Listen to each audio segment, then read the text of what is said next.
see what's going on with YouTube today.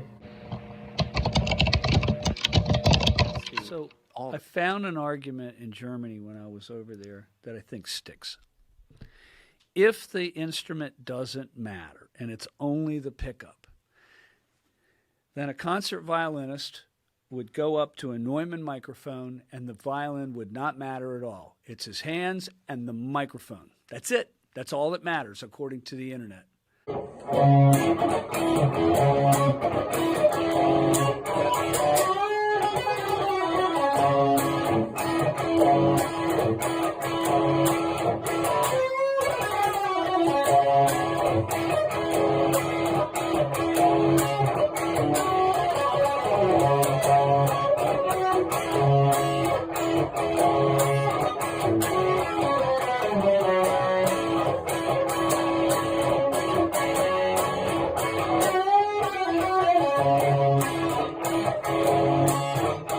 Watching the newest Dip in Tone podcast ran by Rhett Shull and Zach Broyles, and they had Paul Reed Smith on the podcast talking about Tonewood. Quick disclaimer here, guys, I'm not arguing that Tonewood doesn't have an effect on a guitar's tone, because fundamentally it will. I am arguing that the wood's impact on a solid body electric guitar's tone is minuscule, minor, and practically irrelevant once you go through the pickups, electronics, etc., and the amp. So this isn't my first time hearing PRS talk about Tonewood, because I saw him in a Music is Win video a couple years back about 10 guitar myths, which he's absolutely wrong about, but we'll get to that later. Music is Win showed a clip of PRS at a clinic or something like that, where he was defending his point of view that the wood has a important impact on the electric guitar. I have a 20,000 watt PA here. What bullshit. All right, so let me explain this.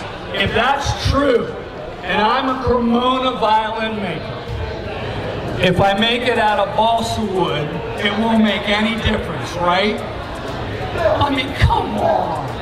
No matter what mic you put on Barbra Streisand, she's not going to sound like Paul Rogers. That isn't going to happen, right? Hello everybody, it's me, Liam Miller, here in the future, editing the video, and I just want to say, to be fair, Paul Reed Smith is talking about Tonewood in general, not just for solid body electric guitars, so just want to say that before I get into my rant. Now, the analogies that he used here are not very relevant. His vocalist analogy really doesn't make sense when you compare it to an electric guitar's tone.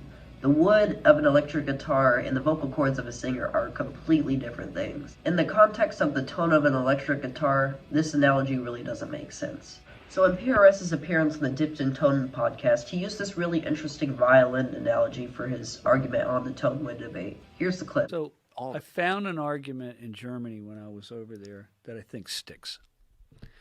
If the instrument doesn't matter and it's only the pickup, then a concert violinist would go up to a Neumann microphone and the violin would not matter at all. It's his hands and the microphone. That's it. That's all that matters, according to the internet. What a load of crap. One of the problems with this analogy is that violins are acoustic bass. This analogy would be more in line if it was an acoustic guitar being mic'd up, not an electric guitar through an amplifier. And a microphone and a pickup are very different things. Now, a microphone converts sound into an electrical signal, while a pickup converts vibrations in a magnetic field, like the strings, into an electrical signal. These are very different things, and this analogy would not work. Now, that is as far as I'm going into the science of pickups and microphones, because I'm not qualified to go any further in that subject. Now, all these factors from the pickup to an amplifier make it nearly impossible to hear the said characteristics of a certain wood.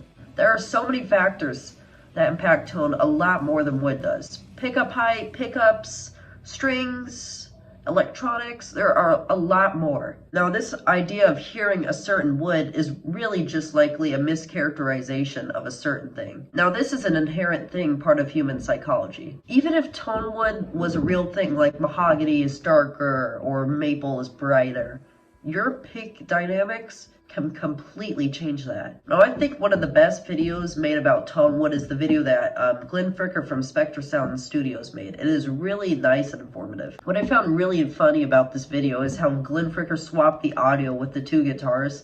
So when the people would say, "Oh, I could hear that mahogany," it was actually the other guitar.